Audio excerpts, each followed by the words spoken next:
Astra MK3 క్షిపణి యొక్క కొత్త అధికారిక పేరు ఏమిటి? గాంధీవం. భారతదేశం యొక్క అస్త్రా MK3 క్షిపణికి గాంధీవా అనే పేరు పెట్టారు. ఇది మహాభారతంలోని అర్జునుడి పురాణ విల్లు నుండి ప్రేరణ పొందింది. ఇది ఎయిర్ నుండి ఎయిర్కి లక్ష్యాలను ఛేదించేటటువంటి క్షిపణి. దీనిని DRDO అభివృద్ధి చేసింది. దీనిని IAF ఇండియన్ ఎయిర్ ఫోర్స్ యొక్క సుఖోయ్ 30 MKI మరియు తేజస్ విమానాలలో మోహరించబడుతుంది. లియు జియాకున్ 2025 ప్రిట్జికర్ ఆర్కిటెక్చర్ బహుమతిని గెలుచుకున్నారు. అతను ఏ దేశానికి చెందినవాడు? చైనా. చైనీస్ ఆర్కిటెక్టు మరియు విద్యావేత్త అయిన లియు జియాకున్ 2025 ప్రిట్జికర్ ఆర్కిటెక్చర్ బహుమతిని గెలుచుకున్నారు. ఇది ఆర్కిటెక్చర్లో అత్యంత ముఖ్యమైన అవార్డు. మునుపటి విజేతలలో రికిన్ యమమోటో 2024 గాను, డేవిడ్ చిప్పర్ఫీల్డ్ 2023 గాను మరియు ఫ్రాన్సిస్ కెరే 2022 గాను గెలుచుకున్నారు.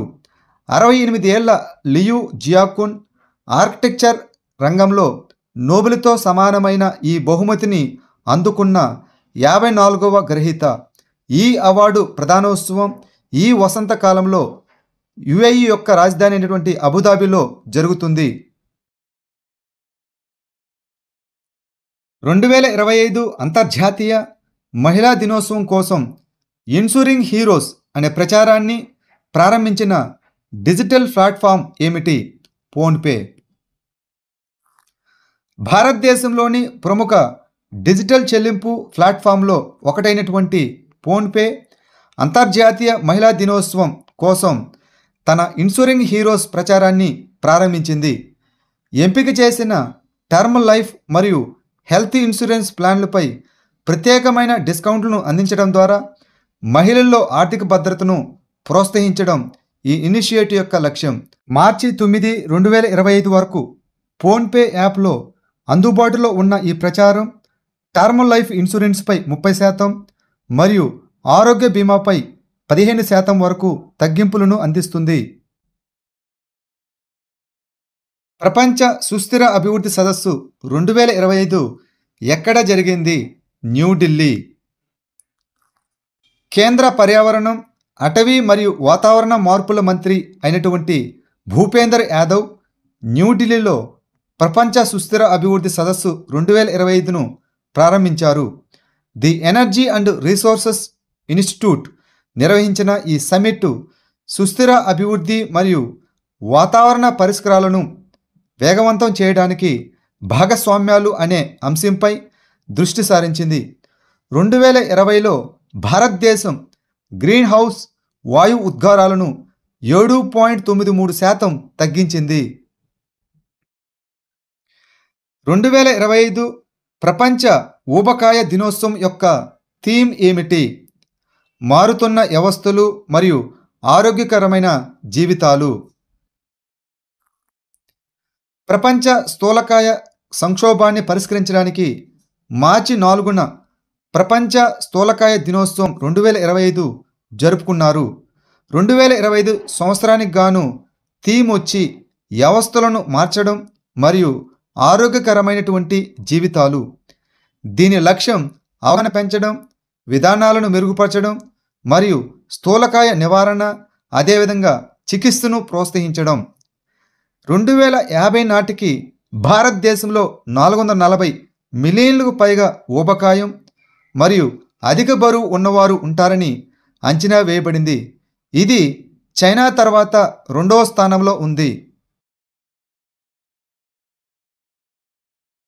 ఇటీవల వార్తల్లో కనిపించిన డ్నిప్రో నది ఏ ఖండంలో ఉంది? దీనినే డ్నైపర్ నది కూడా అంటాము, DNIPR. ఇది యూరప్ ఖండంలోని బెలారస్ మరియు ఉక్రెయిన్ దేశాల మధ్య ఉంది. కెర్సన్లోని డ్నిప్రో నదిని దాటడానికి రష్యా పదే దాడులు చేస్తున్నది.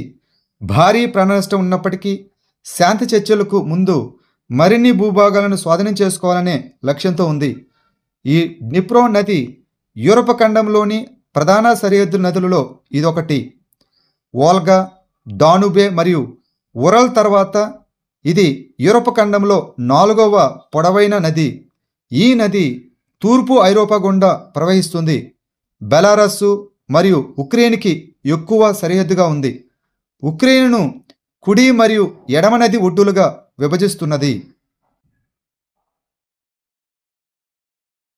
ఏ దేశం ప్రపంచంలోనే అతిపెద్ద ప్రపంచ సంపద కేంద్రంగా అవతరించింది? అమెరికా. ప్రపంచంలోనే ప్రధాన సంపద సృష్టికర్తగా అమెరికా ఆధిపత్యం కొనసాగుతుంది. ప్రపంచ హెచ్ఎన్డబ్ల్యూఐ అనగా హై నెట్వర్త్ ఇండివిజువల్స్లో దాదాపు 40% మంది యుఎస్ఏలో నివసిస్తున్నారు. ఇది 20% వాటా కలిగిన చైనా మరియు 5% కంటే కొంచెం ఎక్కువగా వాటా కలిగిన జపాన్ను మించిపోయింది.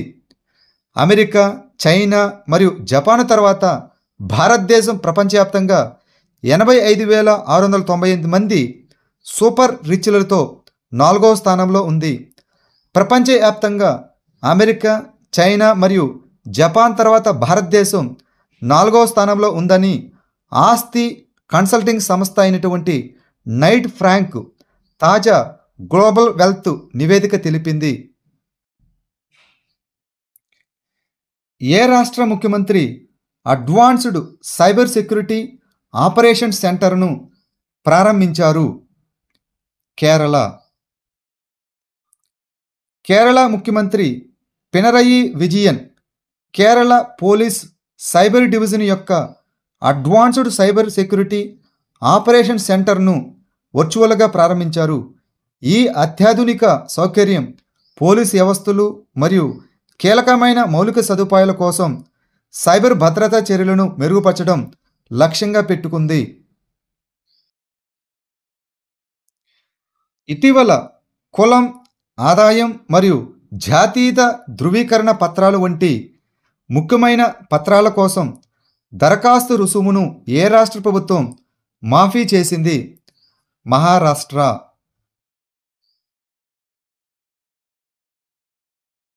ఇటీవల ఎవరు న్యాయ వ్యవహారాల కార్యదర్శిగా నియమితులయ్యారు? Doctor Anju రతిరాణా.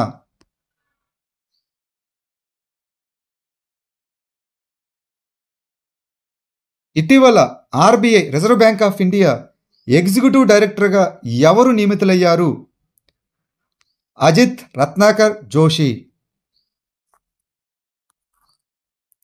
Reserve bank of India బుధవారం డాక్టర్ అజిత్ రత్నాకర్ జోషిని మార్చి 3, 2025 నుండి ఎగ్జిక్యూటివ్ డైరెక్టర్గా నియమించింది. కొత్త ఎగ్జిక్యూటివ్ డైరెక్టర్గా ఆయన గణాంకాలు మరియు సమాచార నిర్వహణ విభాగం మరియు ఆర్థిక స్థిరత్వ విభాగాన్ని పర్యవేక్షిస్తారు. 2025 సంవత్సరంలో ఏ దేశం తన సైనిక వ్యయాన్ని 7.2% పెంచింది? చైనా. తైవాన్ నుండి ఉక్రెయిన్ వరకు పెరుగుతున్న భౌగోళిక రాజకీయ సవాలు వలన చైనా ఈ సంవత్సరం తన రక్షణ వ్యయాన్ని 7.2% పెంచింది. స్థిరమైన వృద్ధి రేటును కొనసాగిస్తున్నది. 2025 సంవత్సరానికి ప్రతిపాదిత సైనిక బడ్జెట్టు $850 బిలియన్. ఇది అమెరికా తర్వాత చైనా ప్రపంచంలోనే 2వ అతిపెద్ద సైనిక వ్యయం చేసేటటువంటి దేశంగా కొనసాగుతోంది. డాల్ఫిన్ ప్రాజెక్ట్ కింద నిర్వహించిన డాల్ఫిన్ జనాభా సర్వేలో ఏ నదీ వ్యవస్థలు కవర్ చేయబడ్డాయి? గంగా, బ్రహ్మపుత్ర మరియు సింధు నదులు.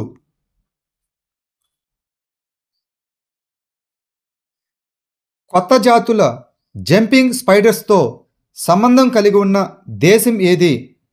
శ్రీలంక.